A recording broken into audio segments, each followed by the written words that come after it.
Hi, and welcome to Module 10, the final module of our Linux Board Porting online series.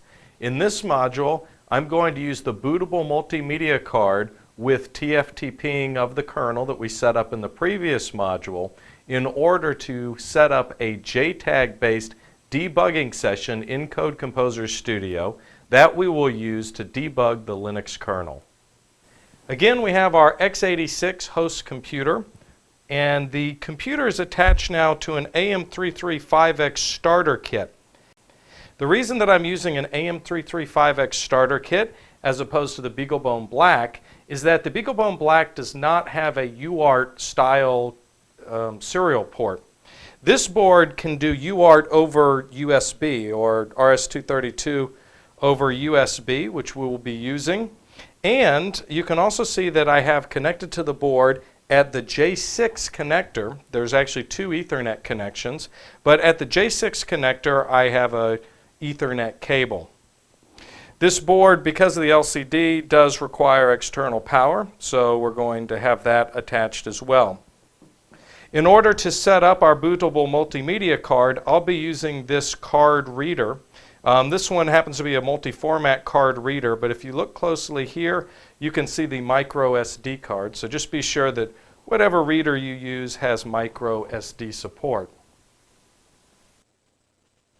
In this final section, we're going to set up Code Composer Studio with JTAG to debug the kernel source code.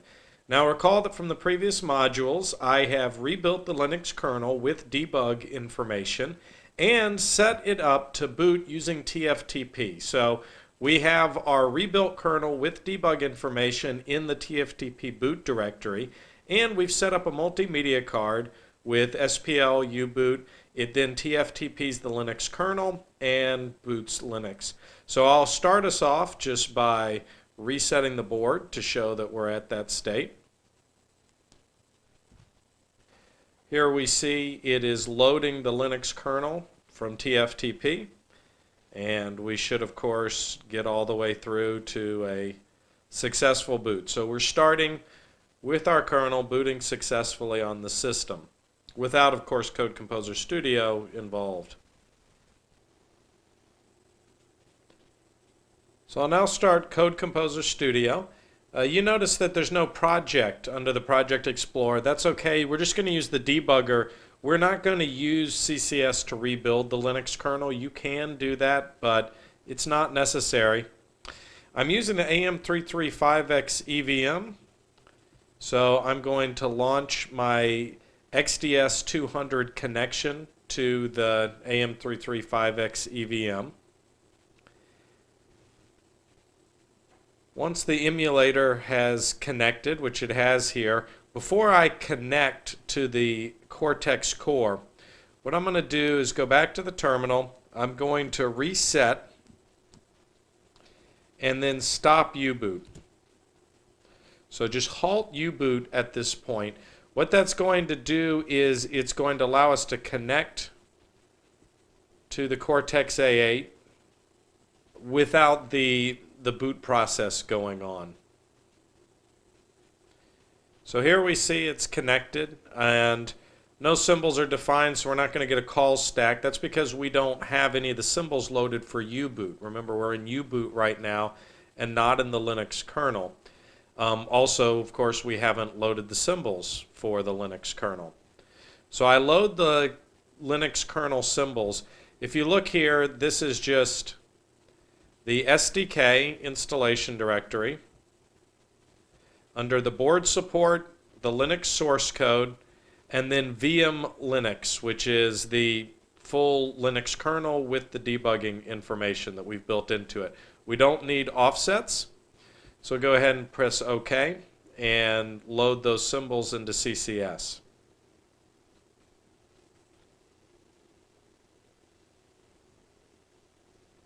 Be sure, by the way, that the Cortex A8 is highlighted when you load those symbols, which will indicate to CCS that the symbols are for that core, since this device has multiple cores on it.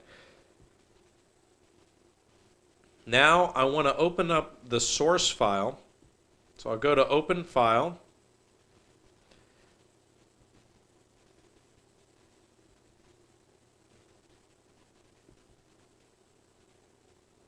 Now within the source code for Linux, under Architecture, ARM, and then Machine OMAP2, this device, the machine layer is OMAP2.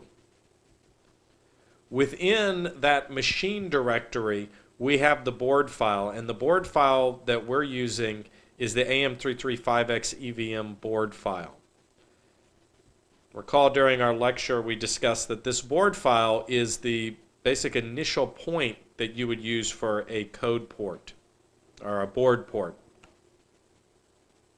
Then I'm going to do the find, Control F, to find AM335X EVM setup.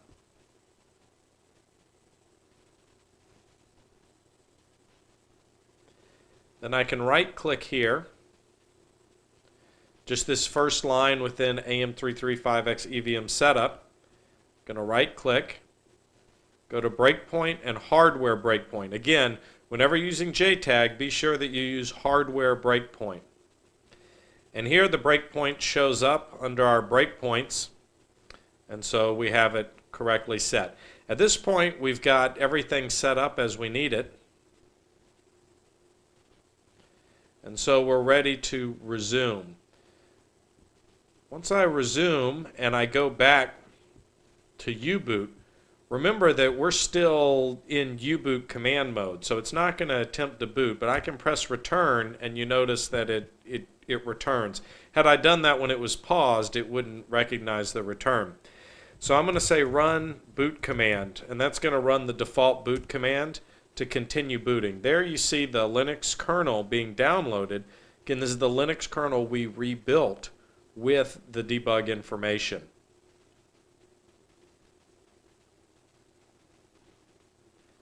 Once it downloads the kernel, it'll begin booting. We'll see some feedback as it goes through. Now, notice that it halts at this point. It's halted because we have reached the breakpoint. So let's go back to CCS. Within CCS here, the debug window, which I'll expand, is showing us a call stack. Go to board.c, and here is, you might be able to see the arrow here right on top of the breakpoint, indicating that we did reach that breakpoint. If I hover over this expression, you'll see that it shows you some information, the value of the pointer. If I select the variable, I can right click and add it to the watch expression list. And if I make that smaller, here's our expressions in the top right corner. I've purposely dialed down the resolution so that it streams well as video. But you can see here in our expressions now that mem_acc, it shows us the value of the pointer to the structure, and then it shows the structure itself. We can continue expanding out the structure. You can see the values here. So it's actually a structure comprised of function pointers, and here are the pointers to those individual functions. So anyway, not perhaps the most exciting of structures, but does demonstrate the ability to watch variables. As you would expect, we can open up the core registers. So here's the program counter, stack pointer, etc. Some variables. Looks like there's no global variables that show up,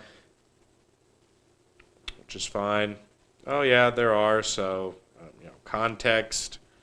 I don't know what these are. They're no doubt something that that kernel programmers would be familiar with.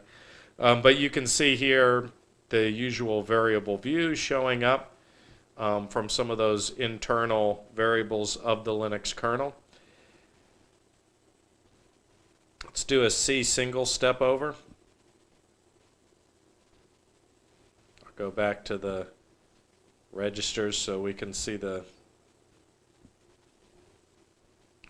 and we see the updated program counter. If I expand the board file again,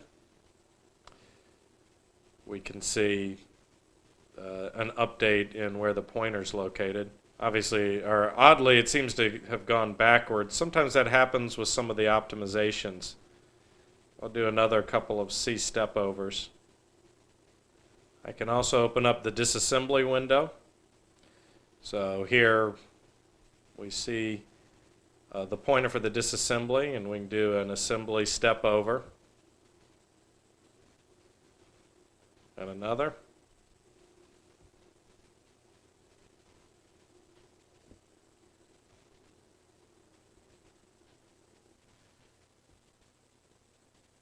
It's going a little slowly because I'm using an XDS200, but you can get the point, obviously, as we step through the code. Get back out of the disassembly view. Take a look. You'll notice it opened up this at24.c.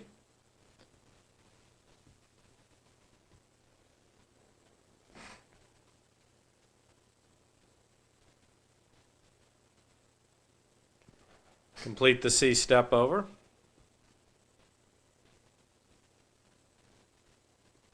C step over completes.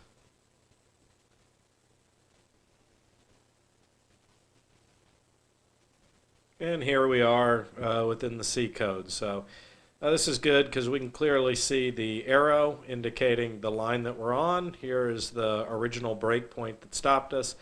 Again, we are successfully using the emulator to trace through the code, single stepping in both C and assembly, viewing the registers, viewing the variables, all of which are useful to do.